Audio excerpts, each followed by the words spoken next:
Amigos, muy buenas noches. Esto es Conversando con el Perú a través de PBO Radio 91.9 FM, la radio con fe en coproducción con la Coordinadora Republicana. Muchas gracias por la sintonía, gracias por las llamadas telefónicas.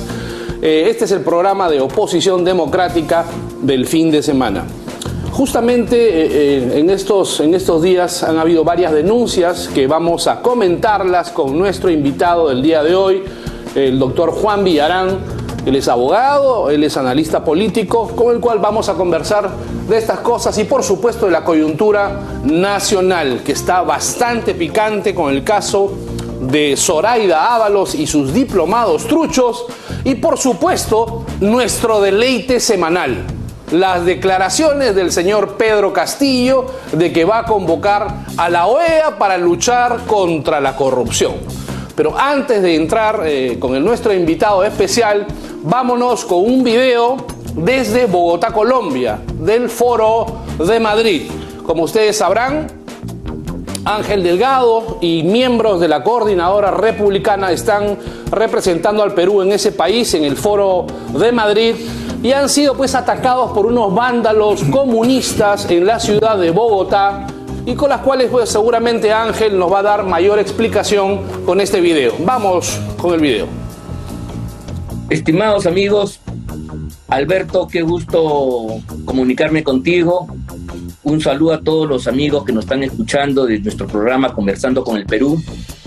Yo me encuentro, como les habrá explicado seguramente Alberto, en la ciudad de Bogotá, participando en un importante evento internacional convocado por el llamado Foro de Madrid, un encuentro regional por la democracia y las libertades que reúne a las personalidades, movimientos y fuerzas políticas que adversan al llamado Foro de Sao Paulo y al llamado Grupo de Puebla, que son las alineaciones de los partidos radicales extremistas que en buena medida están conquistando los gobiernos de diferentes países, entre ellos el nuestro.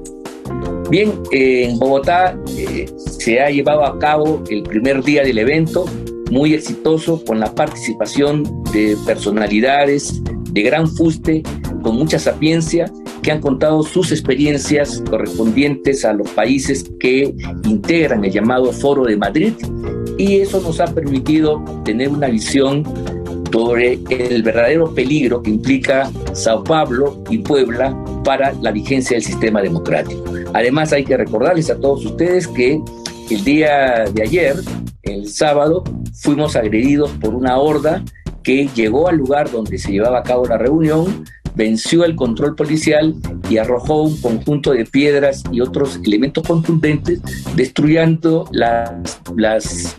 los vidrios, las ventanas del edificio donde se llevaba a cabo esta reunión, lo cual demuestra con toda claridad la intolerancia y la violencia que anima a esta gente. Por todo esto, creo yo que este es un evento muy importante.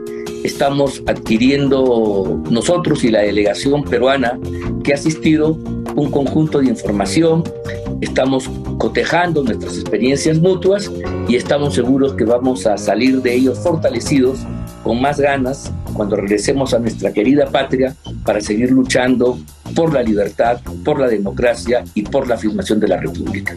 Muchas gracias. Amigos, regresamos.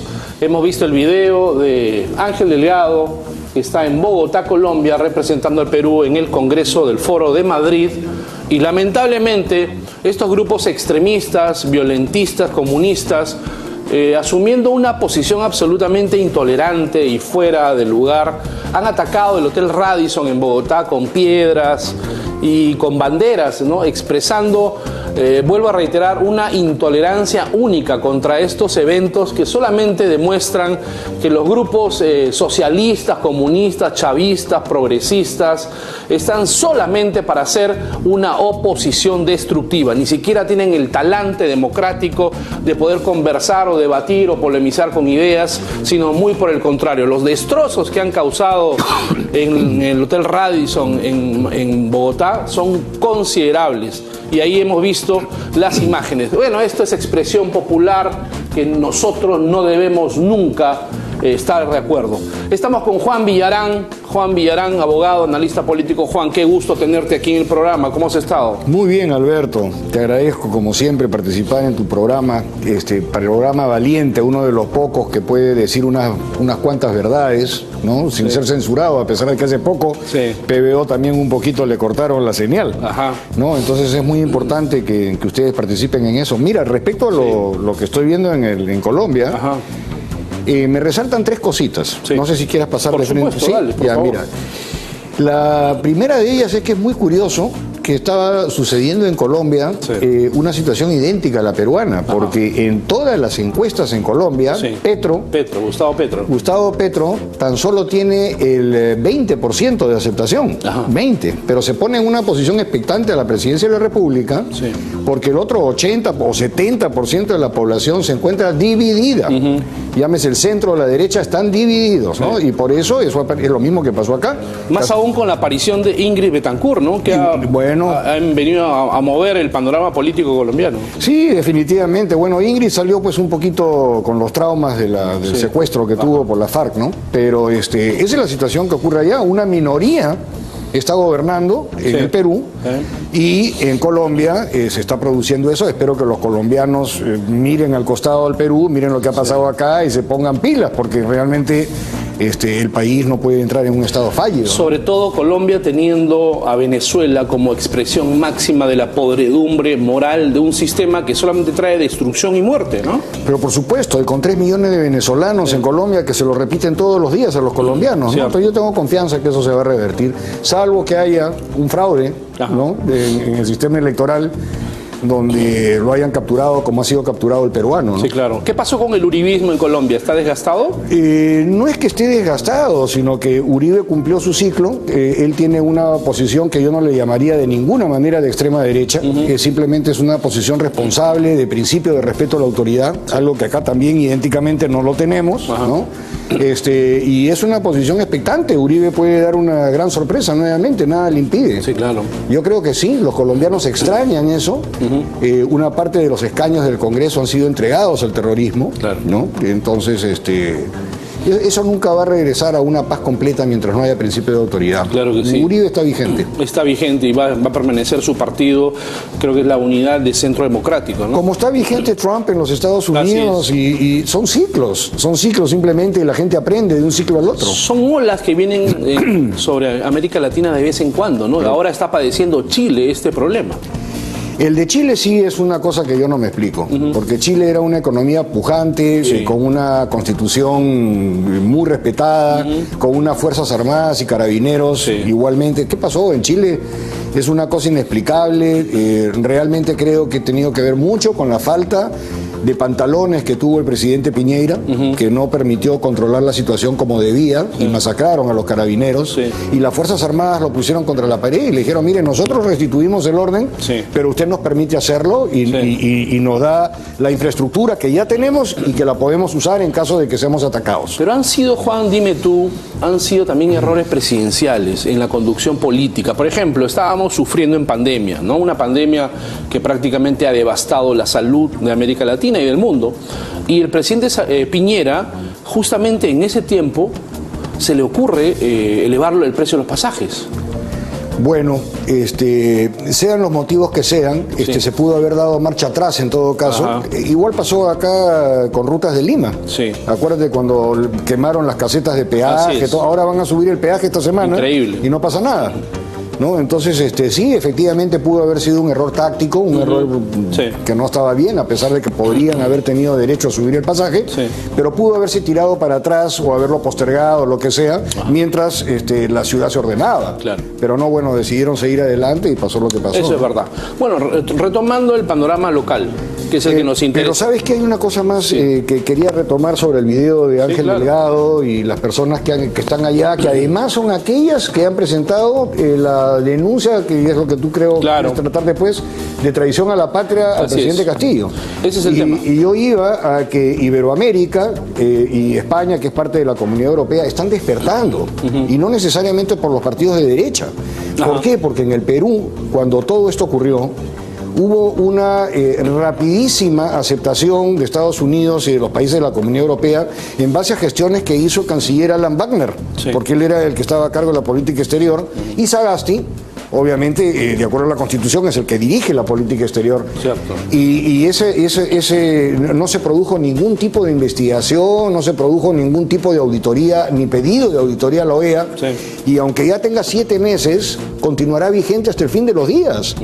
Porque es lo que determina entre tener un presidente legal y un presidente usurpador, con lo cual se da de alguna forma la justificación para la insurgencia. Claro. Entonces eso nunca quedó demostrado, y ahora en Bogotá está produciéndose, digamos, esta reacción tardía, pero Europa está abriendo los ojos. Eso no lo va a ver solamente España, de ninguna. Washington, ya como te contaba hace unos momentos, también tiene un enorme interés en lo que está pasando en el Perú. Entonces, con eso lo dejo, pero es importante saberlo, ¿no? Ciertamente el presidente Castillo, un ignorante, pues en todo el sentido de la palabra, en temas de gobernanza nacional, en política, en perspectiva nacional, pues ha dado 2 declaraciones que son realmente de temer y que demuestran un desconocimiento absoluto en derecho internacional. La primera, la cual ya lo estamos conversando contigo, en donde él ofrece pues, un referéndum para darle mar a Bolivia, sobre el cual se fundamenta, Juan, estas denuncias de traición a la patria. Y ahora el señor Castillo se le ocurre acudir a la OEA para que traigan una comisión, yo no sé de qué tipo, para luchar contra la corrupción, en un evidente latrocinio en lo que se refiere a un Estado de Derecho. Entonces, esta denuncia que ustedes han realizado de traición a la patria se fundamenta en bases sólidas y no solamente, no necesariamente en la ignorancia de un presidente, ¿no? Definitivamente, pero hay un panorama local que se refiere a la Constitución, que lo vamos a tratar, pero hay otro internacional. La Convención de la Haya ya se ha pronunciado internacionalmente y ha creado jurisprudencia en ese tema cuando el presidente de Francia quiso hacer las pruebas nucleares en el atolón en la Polinesia. De Mururoa. Exactamente, ¿no? Entonces, ¿qué sucedió ahí? La Haya sentenció que no existe presidente funcionario y presidente privado, son la misma cosa. Ellos ya dijeron allá que el tema de expresarse de esa manera siendo primer mandatario de un país no puede ser tomado como declaraciones privadas. Ya la Haya se ha pronunciado al respecto, ¿ya? Entonces, eso no existe, y eso ya está decretado por la Haya. No es un exabrupto presidencial. No puede serlo, no lo puede ser. Es como si tú dijeras, yo tuve un exabrupto, saqué mi pistola y maté a alguien, o me pasé una luz roja, porque yo pensé que rojo era seguir y verde era parar. Y eso no me exime de responsabilidad. Para nada, o sea, no existe la irresponsabilidad por desconocimiento. O sea, tú estás en la obligación de saber ciertas cosas básicas, legales, ¿no? Como no estás en la obligación de conocer lo que no está normado por ley. Pero si está normado por ley, el que existe una traición a la patria, no solamente porque no te puedes dividir entre presidente de la República y persona privada, ¿no? Sino que además tú, al hacer ese tipo de expresiones, ya está totalmente comprobado, inclusive por el Código de Justicia Militar del Perú, ¿ya? Que no es necesario que se concrete la acción o que produzca un resultado material. No es necesario que venga Evo Morales o el presidente de Bolivia y que lo espere Castillo en el mar y le entregue un título de propiedad y que al día siguiente pongan unas 5 o 6 chalanas bolivianas a controlar el mar con escopeta de perdigones. Eso no tiene que suceder. Es suficiente. Y está normado por la Constitución y por el Código de Justicia Militar y por la Haya, que basta con que un presidente, por cualquier medio, dice el Código de Justicia Militar, puede ser oral, puede ser escrito, puede ser material, puede ser como sea, pero también puede ser oral. El hecho que él lo diga ya compromete al Perú, más aún cuando él, de acuerdo a la Constitución, es quien representa al Perú internacionalmente en la política exterior. Hay un adagio en latín que dice ignoranti legis neminem excusat. La ignorancia de la ley no me excusa a mí de las responsabilidades penales que puedan haber. Más aún en un cargo como el presidente de la República, ¿no? Yo puedo comprender que una persona absolutamente inculta, etcétera, pudiera desconocer una determinada ley de cualquier tipo. Así es. Pero esa persona no accede pues a la presidencia de la República. Exactamente. ¿No? Entonces, si lo hace, entonces está cometiendo delito de traición a la patria. Y lo está cometiendo no solamente como esa declaración que le dio Fernando del Rincón. Ya lo había declarado antes en el Congreso Plurinacional en La Paz, a donde, digamos, los grupos de Puebla y Sao Paulo le entregaron dinero a las organizaciones de UNASUR, ¿no? Entonces, y Castillo estaba ahí presente y también dijo que el pueblo, vamos a ver si el pueblo lo decide, etcétera, algo absolutamente que riñe inclusive con el artículo 165 relativo a las Fuerzas Armadas. A las Fuerzas Armadas tienen la obligación, así como el presidente de la República es su jefe, las Fuerzas Armadas, también tienen un artículo constitucional que los obliga a defender y garantizar la integridad del país. Entonces, si el presidente de la República hace ese tipo de declaraciones, entonces automáticamente está también incumpliendo el artículo 118, que lo obliga a defender la Constitución y las leyes. Y le da carta abierta a las Fuerzas Armadas, no te digo para golpearlo, de ninguna manera, pero sí se lo pueden exigir. Y si él no acepta el error y continúa en esa política, que además es la política de Perú Libre, está absolutamente siendo dictada. Foro de Sao Paulo. Foro de Sao Paulo, el Grupo de Puebla. Las Fuerzas Armadas tienen todo el derecho constitucional a intervenir. Eso no se está viendo. Y nadie le ha informado a este señor que el Perú es inviolable, es indivisible, es una república soberana e independiente, y no podemos estar repartiendo patria por algunos deseos de grupos comunistas a través del Foro de Sao Paulo, que evidentemente la idea fundamental de estos grupos es partir, ¿no?, las naciones en diferentes etnias, ¿no?, socialistas, para permitirles unos fines abyectos. Mira, Alberto, se lo está informando la Haya, ¿ok? Se los están informando las calles peruanas. Así es. A donde ya tiene 70% de desaprobación, se lo están informando. Se lo van a tener que informar las Fuerzas Armadas. ¿Ok? Y finalmente se lo está informando el Congreso de la República. O sea, hay 4 voceros de la Constitución que se lo están informando.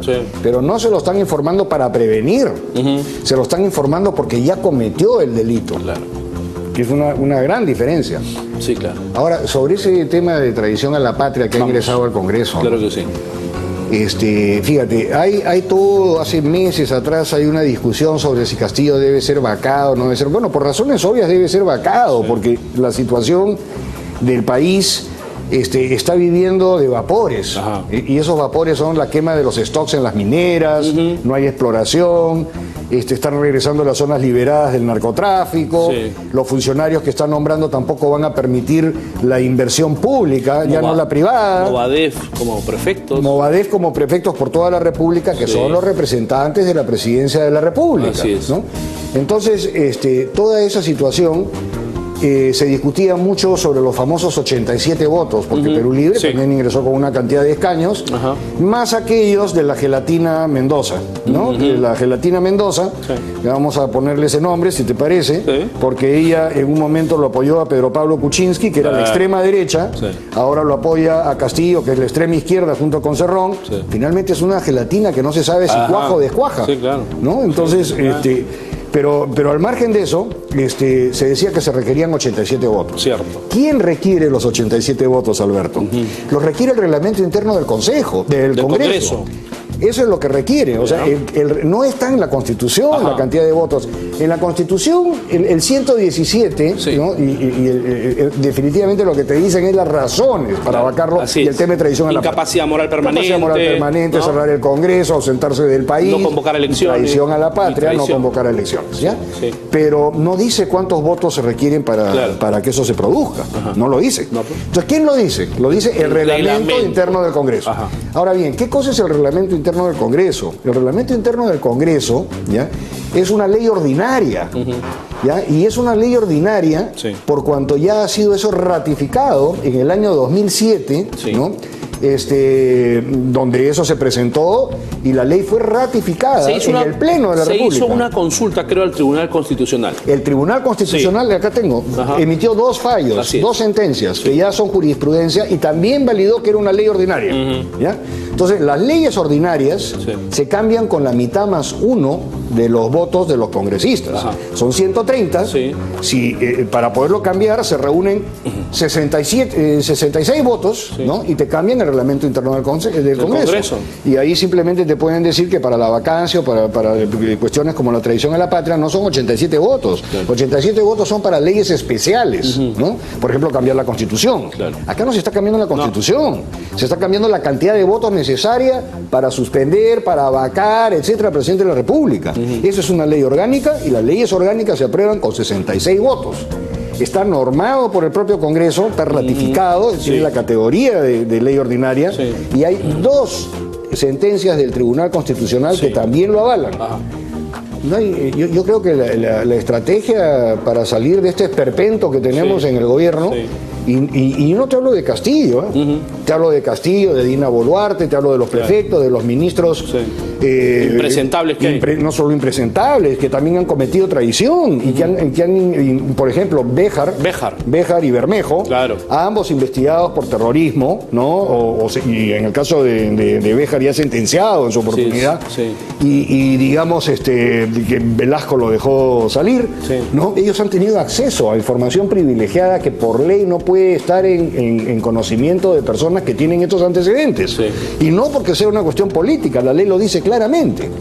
¿No? Entonces, no es Castillo, es el gobierno entero el que tiene que salir, porque si no sale el gobierno entero, vamos a tener pues una situación de Estado fallido, donde se va a agotar por completo el fondo de compensación.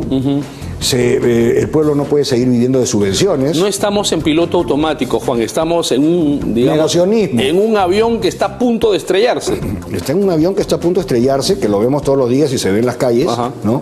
Y la gente no tiene posibilidad a veces de protestar, porque su bono le alcanza para comprar el pan del sábado y el pan del domingo. ¿En qué tiempo van ellos a salir a protestar? Se mueren, o sea, realmente la situación es caótica. Entonces, en el momento en que eso se termine de consolidar, la gente sí va a explotar. Y esa es la otra forma, aparte del... creo yo, aparte de la acusación de traición a la patria, que tienen que ver la estrategia de variar la cantidad de votos. Porque no podemos seguir estando hipotecados toda la vida durante 5 años o quizás 20 o 30 a una cantidad de votos que están votando por ideología, pero no están mirando el panorama de lo que ocurre todos los días. Que puede reformarse internamente sin ningún problema. Pero claro, pero está el Tribunal Constitucional, ya lo declaró. Yo no sé qué esperan los congresistas de Fuerza Popular, inclusive de Acción Popular, de Renovación, de Avanza País. Lo único que tienen que hacer es conseguir 66 votos, y Castillo y el gobierno se van. Y se van de acuerdo a la Constitución. Nos quedan 2 minutos, Juan. ¿Cómo ves tú de aquí a algún tiempo el Perú? Con el presidente Castillo sin vacancia. ¿Cómo ves? Sin vacancia. Sin vacancia. Bueno, sin vacancia. Porque hay sectores que están impidiendo la vacancia presidencial. Yo lo vería como un enfermo terminal de cáncer, que además no está recibiendo ningún tipo de tratamiento, ni de quimioterapia, ni nada. O sea, tú lo has dicho, un piloto automático. Yo creo que es solamente cuestión de meses de que lleguemos a una situación venezolana, donde se ha ido 1/3 del país, 6 millones de habitantes, casi 7 millones de habitantes. Capitales externos también. Capitales externos, pero ahí sí te quiero mencionar algo. Ahí sí hay una grave irresponsabilidad del empresariado peruano. El empresariado peruano está en un negacionismo total. Hay 10 o 15 fortunas o digamos corporaciones inmensas en el Perú que ya se fueron del Perú. Ya se fueron. ¿No? Y la Confiep, etcétera, simplemente están viviendo el día al día. Hoy es verano, están en la playa, el fin de semana tomarán su ron con Coca-Cola, están preocupados, que salgan las Fuerzas Armadas. ¿Y ellos qué están haciendo? No hacen nada, ¿no? O sea, ¿qué es esto? O sea, son peruanos. Acá en Miraflores, en la guerra con Chile, en las trincheras de Miraflores, estaba representada toda la sociedad peruana, A, B, C, D, E, y todas las regiones, dando su vida. Y ahora en este país, ¿no? Ese es el gran problema. O sea, los empresariados peruanos están simplemente mirando para otro lado, a ver quién los rescata. Esperando a ver qué sucede. ¿Quién los rescata? De repente alguna persona con una buena cantidad de capital entrega 1.000 soles para hacer unos cuantos folletos, comprar unos cuantos polos, ya cumplí. Claro, no es así. Pues. No es así. No es así. No. Entonces eso sí es una cosa que tenemos que analizarla también muy bien. O nos ponemos todos la camiseta o nos vamos todos al hoyo que tú dices que se viene. No hay compromiso del empresariado por eso. No hay compromiso. O sea, cada quien defiende sus intereses. Sí, pues. Cada quien defiende sus intereses y muchos creen y muchos dicen y es muy loable. Bueno, y con esto termino. Bueno, yo hago empresa, ¿ok? Doy trabajo, pago impuestos, pago buenos sueldos, les pongo posta de salud dentro de la fábrica, etcétera, etcétera, etcétera. Estoy cumpliendo con el país. No estás cumpliendo con el país. ¿Por qué? Porque todo lo que estás haciendo es muy bueno, es magnífico, pero estás dejando que te administre alguien que es un desastre.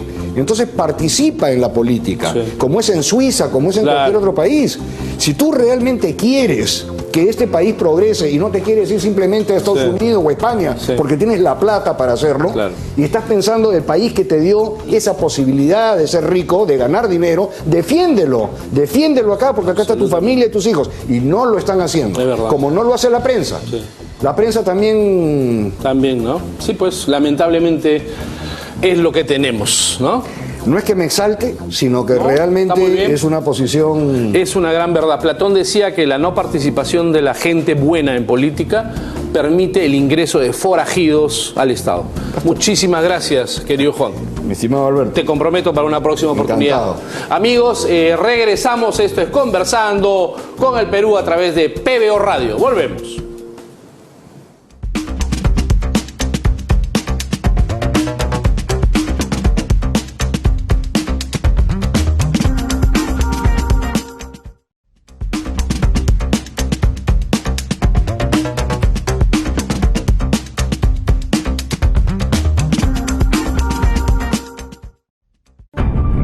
Persecución de Antero y Merino. Habla Víctor García Toma. El 14 de noviembre es una fecha luctuosa para la democracia peruana. Lo que debió ser una protesta pacífica y democrática, finalmente devino en vandalismo. Durante ese tiempo, el Ministerio Público ha iniciado una serie de investigaciones, pero en sentido contrario.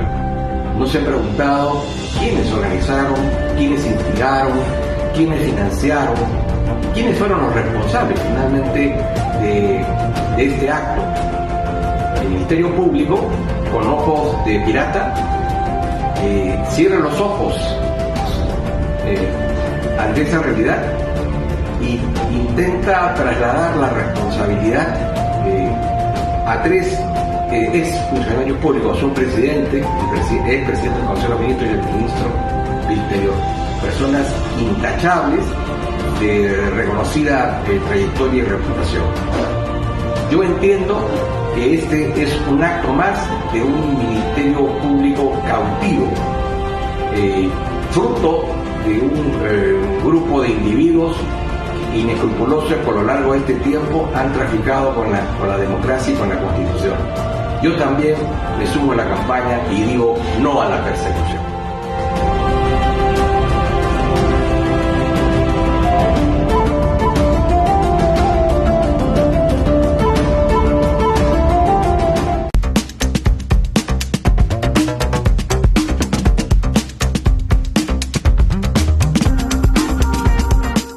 Amigos, regresamos. Esto es Conversando con el Perú a través de PBO Radio 91.9 FM, la radio con fe. Estamos en este momento, con el abogado y analista político Edgardo del Pomar, con el cual vamos a conversar de coyuntura nacional y específicamente del gabinete ministerial de Mr. Simpatía, el doctor Aníbal Torres. Pero antes vamos a pasar, producción nos avisa, vamos a pasar un video desde Bogotá, Colombia, del Hotel Radisson, de la violencia que se suscitó con unos grupos extremistas en el Foro de Madrid.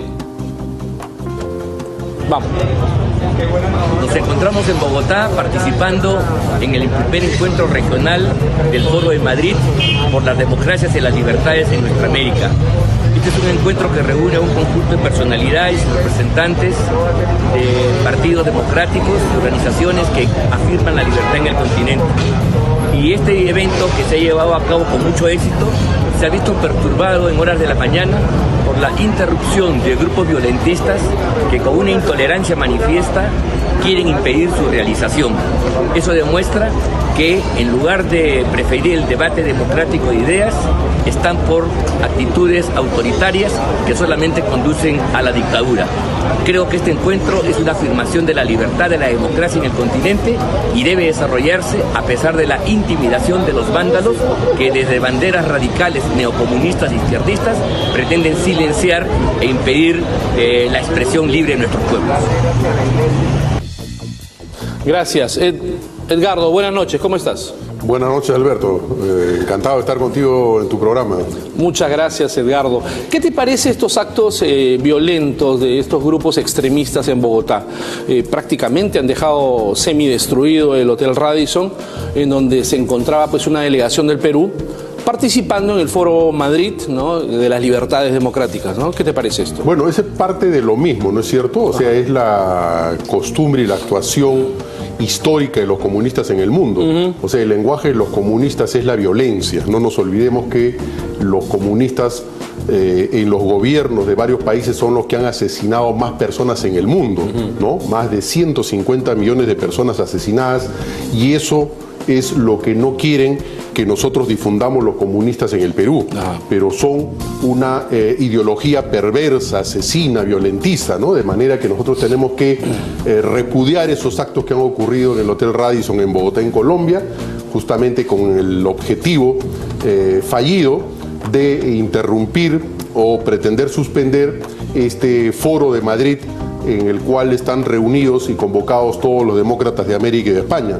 De manera que rechazamos pues firmemente esta conducta, que no nos extraña, pero no por eso vamos a tolerarla.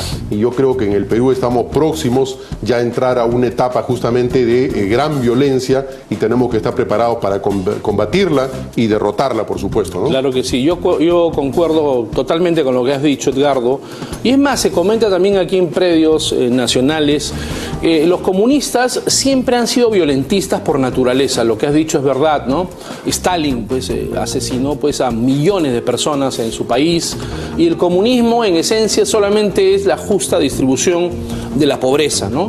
La dictadura perversa que permanece, que prevalece, que se eterniza, que se perenniza en el poder, sin posibilidades de libertades democráticas, de democracia representativa, digamos, de separación de poderes, para una, digamos, una meta, vuelvo a reiterar, perversa, ¿no? Se dice que en el Perú los comunistas que han asumido ahora el poder no están preparados para gobernar, no tienen la más mínima idea de gobernanza nacional y tampoco de gestión del Estado. ¿No es verdad? Bueno, lo que pasa es que hay una estrategia, ¿no es cierto? O sea, sí, lo que nosotros vemos, porque claro, frente a los hierros, a las equivocaciones aparentes del presidente Castillo, uno puede decir, esto es desconocimiento, falta de preparación, estupidez, o es una estrategia. Y yo creo lo segundo.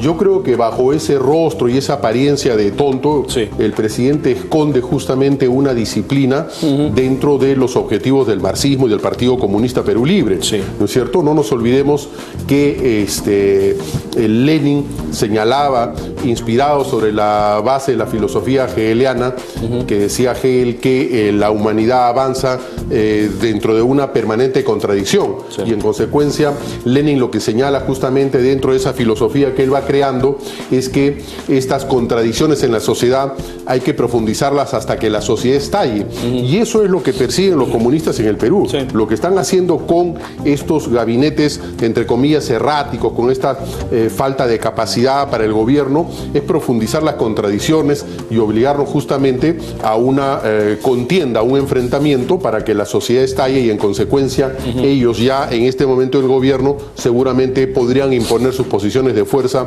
y de ventaja sobre los demás. Entonces tenemos que tener mucho cuidado sobre esta estrategia, porque además en la primera fase de la revolución marxista lo que ellos hacen es buscar la democracia burguesa, ¿no es cierto? La democracia con los aliados aparentemente democráticos. ¿Cuáles son esos? Por ejemplo, los caviares, ¿no es cierto? Los que proclaman y recitan pues un socialismo sangrante, ¿no es cierto? Cuando en su vida privada ellos viven pues como grandes millonarios, y de ahí que se lo denominan los caviares, ¿no es cierto? Pero les gusta estar pues amamantándose del Estado. Y por otro lado, los pseudodemócratas, que no son sino en el fondo aprovechadores de la coyuntura, lo mismo que un sector empresarial. Y entonces aceptan ministerios siendo y reconociéndolos a ellos como demócratas, pero pierden de vista, ¿no es cierto?, la entraña ideológica que es la que guía todos los pasos del Partido Comunista Perú Libre. De manera que están haciendo ellos tontos útiles en esta estrategia de destruir el país. Y en consecuencia, cuando ellos se consoliden, porque esta etapa de la democracia burguesa, ¿no es cierto?, y sus aliados, ¿por qué los comunistas odian a los izquierdistas que no son radicales? ¿No es cierto? Entonces, son los tontos útiles. Una vez que se consoliden, pasarán a la segunda etapa de la revolución justamente socialista-proletaria, para finalmente llegar a su ansiada revolución comunista, que no solamente ha sido demostrado por la historia, sino en los tiempos recientes, como el caso de Venezuela, Nicaragua y Cuba, de que es, como tú decías al inicio muy bien, una ideología y un estado de miseria en la que se reparte justamente hambre, pobreza y muerte, ¿no? De manera que estamos advertidos, y en consecuencia aquí la llamada de atención también es al Parlamento, a los parlamentarios, que aun cuando tienen escasísima preparación, tienen pues que cultivarse y prepararse, porque la política es justamente una acción de las cosas públicas sobre la base de un pensamiento, de una doctrina, de una ideología, y en consecuencia, para poder combatir al contrario, que no es un contrario democrático con el cual tú puedes llegar a acuerdos serios y darte abrazos, ¿no es cierto? Nosotros sabemos que ellos tienen una estrategia firme, que no la van a variar, y además guiada por el Partido Comunista. Ya Mao decía, ¿no?, nada puede ser ajeno, ¿no?, a la luminosa guía del Partido Comunista. ¿Correcto? Entonces ellos tienen esa prédica, porque además Perú Libre en su estatuto se reclama como un partido marxista, leninista, maoísta, y acá dicen mariateísta, pero en el fondo han ocultado el seguir el sendero luminoso del pensamiento mariateísta, ¿no es cierto? Desvirtuado, por supuesto, pero que en el fondo son maoístas. De manera que los políticos tienen que reaccionar y salir de esa repartija, ¿no es cierto? Se habla de que algunos partidos políticos ya han recibido ministerios y algunos otros cargos. Le están haciendo el juego al Partido Comunista, que por supuesto no actúa solo, sino guiado por dirigentes e ideólogos de otros partidos comunistas del mundo. Lo que pasa es que ellos han variado. Ahora, por ejemplo, ya no se llaman camaradas como en el pasado, en los años 40, 50, los 60. Ahora se llaman hermanos. Así como Hinojosa, que eran los hermanitos del Poder Judicial y el Ministerio Público, ahora estos son los hermanos de la revolución, ¿no es cierto? O sea, tal vez quererse aparecer a los hermanos del cristianismo, pero ahora se denominan hermanos, ya no se llaman comunistas, no se llaman camaradas, ¿no? Entonces ellos se llaman nacionalistas. Entonces, y estos anuncios, por ejemplo, de la segunda revolución agraria, no hace sino tratar de ir sumando cosas en beneficio del sector al cual ellos quieren aglutinar para hacer finalmente su revolución, que no es sino primero la lucha armada, la toma absoluta y total del poder, y por supuesto la extinción y desaparición de las libertades. Porque claro, este es un partido que ofrece igualdad, libertad, ¿no es cierto? Pero en el fondo son propuestas cerradas, o sea, es una libertad en la medida que tú no te opongas al régimen y al pensamiento mayoritario, al pensamiento comunista. O sea, aquí habrá igualdad y oportunidades en la medida que tú estés dentro del partido. Sabemos en consecuencia que eso no va a tener futuro, pero tendrá futuro en la medida que nosotros no salgamos a las calles y los combatamos en todos los espacios, en las calles, en el Parlamento, en la sociedad, en las escuelas, en las universidades. Y en consecuencia hay que hacer un llamado a los empresarios, a los políticos, para que también dejen de lado esos egos, ¿no es cierto? Y se crean realmente los descubridores de la pólvora, o como decía el doctor Luis Bedoya Reyes, que en paz descanse, que se crean la última Coca-Cola del desierto, ¿no es cierto? Este es tiempo en el que hay que hacer y hay que forjar unidad. y nos estamos aproximando a unas elecciones municipales y regionales en las que sin duda, si hay elecciones, van a tomar seguramente lo del Partido Comunista Perú Libre y sus aliados varias de las municipalidades y regiones. ¿Por qué? Porque encuentran al frente en el sector democrático unas organizaciones divididas, fraccionadas, confrontadas, ¿no es cierto? Cuando lo que todos tenemos como punto de coincidencia es la libertad, la democracia, el equilibrio de poderes. De manera que tenemos que hacer un llamado permanente a estos jefes de partido, ¿no es cierto? Para que pensemos en el país y dejar esos intereses y objetivos minúsculos, ¿no es cierto? Que solo van a alimentar pues a aquellos que pretenden llegar a la alcaldía. No sabemos para qué, porque en los últimos 40 años tenemos el 90% de alcaldes fracasados, de alcaldes cuestionados y que no saben qué hacer con el aparato municipal, ¿no es cierto? Ni resuelven las aspiraciones legítimas del pueblo. De manera que ahí está esta tarea pendiente. Creo que el 5 de marzo hay una gran movilización de los demócratas del Perú a la cual tenemos que asistir todos, ¿no? Edgardo, podemos hablar de una democracia boba que permite que sectores comunistas, bajo una estrategia política bien definida, capture el poder, petardee las instituciones, se infiltre en la estructura máxima del Perú para, digamos, preservar sus fines? Pero por supuesto que es una democracia boba. Por eso le digo, estos partidos cascarón que han nacido y siguen naciendo justamente sin ningún fundamento doctrinario, sin ningún fundamento ideológico. O sea, no hay un elemento que los cohesione y en consecuencia con un fundamento que ayude a proponer un modelo y un futuro de sociedad y de Estado. O sea, no hay. Acá lo que simplemente los cohesiona son intereses individuales. O sea, a mí me interesa llegar, sabe Dios con qué propósitos, pero parece que para alcanzar propósitos económicos, ¿no es cierto? Entonces, hemos perdido justamente esos partidos tradicionales donde había formación, donde lo que cohesionaba justamente era el pensamiento, las ideas, el acuerdo y el plan de llevar al país a una sociedad del futuro desarrollada y de bien común. En consecuencia, cuando nosotros vemos justamente, esto es el resultado de la falta de liderazgos, a unos empresarios encabezados pues por el representante en Confiep, que dice que ellos confían en el presidente, en la democracia y están viendo y no se suman a la lucha democrática, entonces esa es una actitud boba a pesar de los años que tienen, ¿no es cierto? Al final, como decía alguien, el último capitalista va a ser ahorcado con la soga que vendía, ¿no es cierto? Entonces es lo que va a pasar con ellos. Claro, ellos dirán, pues tengo mi plata y me voy del país, pero van a dejar fregados a todos los peruanos, ¿no es cierto? A la clase media y a la clase trabajadora y pobre, ¿no? Y por otro lado, estos políticos, como digo, que están medrando con el poder, a ver cómo consiguen el proyectito para mi pueblito, ¿no es cierto? Pero a cambio hago la obra yo, porque no es solamente altruismo en el sentido de que se haga la obra en mi pueblo, sino a ver cómo beneficio yo con esa obra que tú me estás dando. Toma y daca. Y lo ha dicho Susel Paredes, que cuando ella ha querido conseguir las firmas para poder pedir el interrogatorio, digamos, a alguno de los ministros, varios no quieren firmar porque dice que ya conversaron con el ministro de Transportes y que les ha prometido pues hacer obra en sus pueblos. Entonces seguimos con estos políticos bobos, ¿correcto? Y eso es producto también de esos pobres liderazgos de la mayoría de los partidos, ¿no es cierto? Un líder errático absolutamente como el señor Acuña, que hay que decirlo con todos sus nombres, ¿no es cierto? Que un día dice que sí y otro día dice que no y otra vez dice todo lo contrario. Entonces con ese tipo de liderazgos no avanzamos, ¿no es cierto? Porque no hay convicción, no hay un pensamiento, no hay un propósito. Lo que hay simplemente son intereses. Y ni hablar de los otros partidos. Entonces, ¿es una democracia boba? Por supuesto que es una democracia boba, ¿no? Pero ahí, en consecuencia, cobra vigencia y una mayor responsabilidad la tarea de aquellos políticos ya mayores pero formados.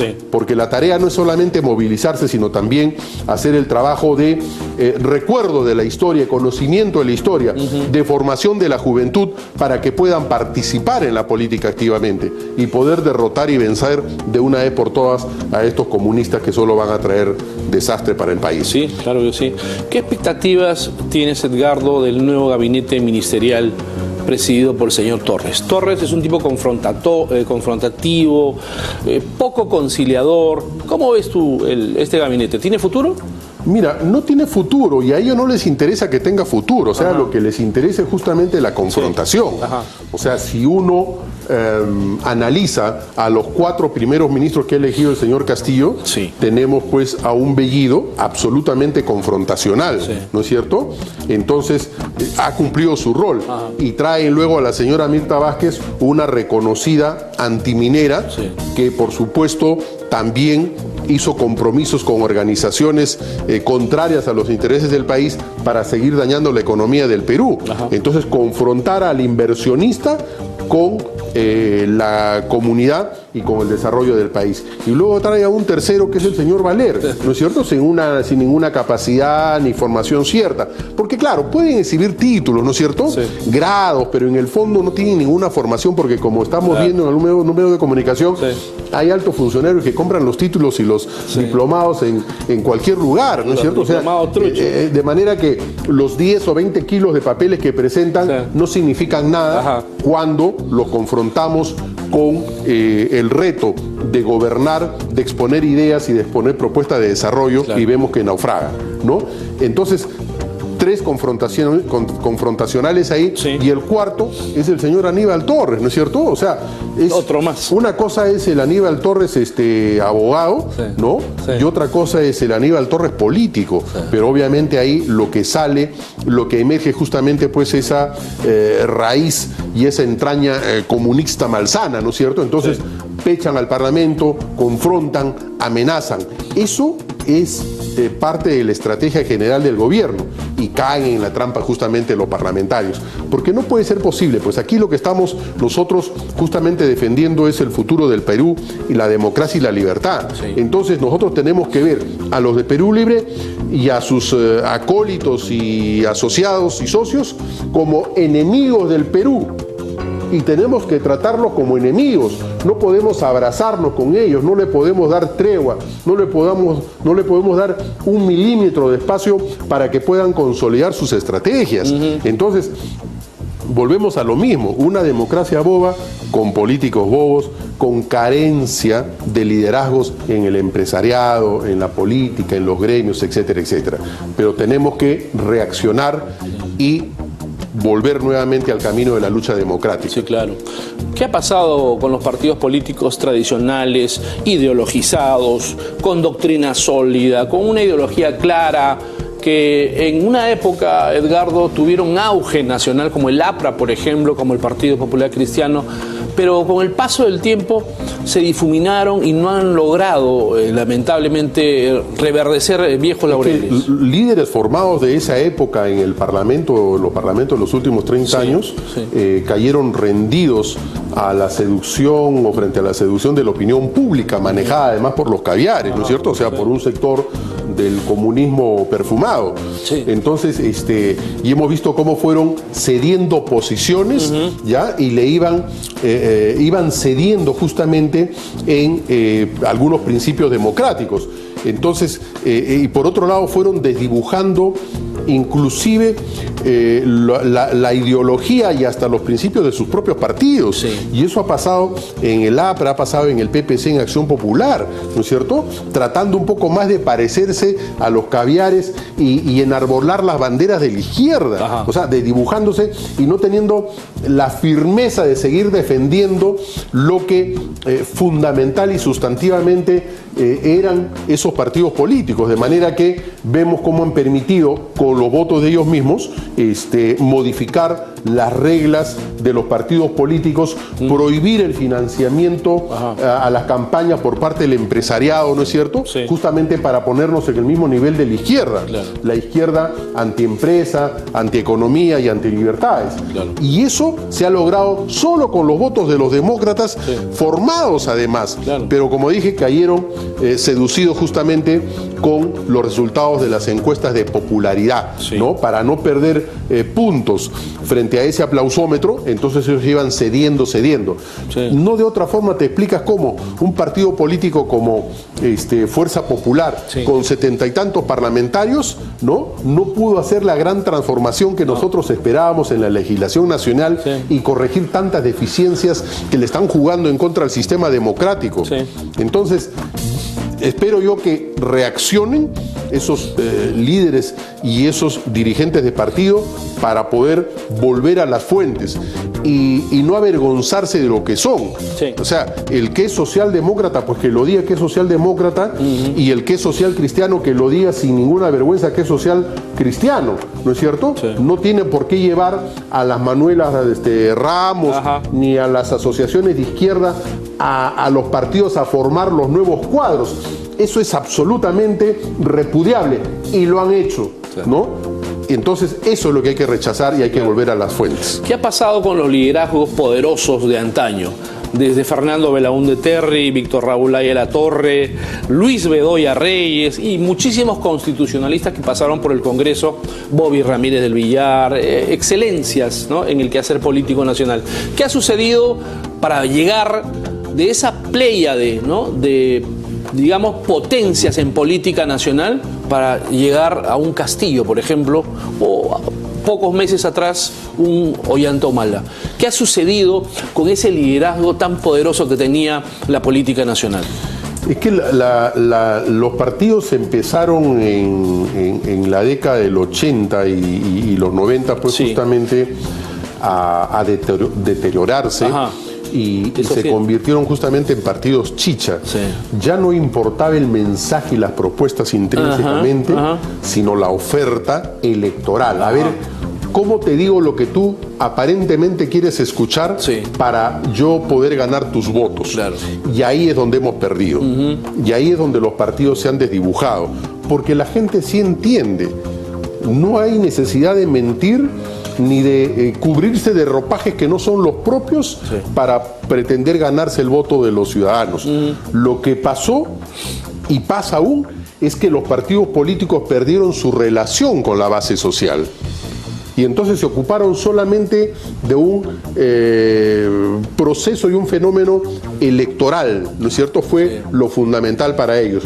Y entonces esa alianza, esa comunión que existía entre algunos partidos históricos con el pueblo, que enarbolábamos las banderas de la satisfacción de las demandas sociales básicas, quedaron de lado. Ajá. Y entonces vemos cómo es que ahora ningún partido hace marchas para buscar que los pueblos que no tienen electricidad en sus domicilios estén rápida y prontamente electrificados.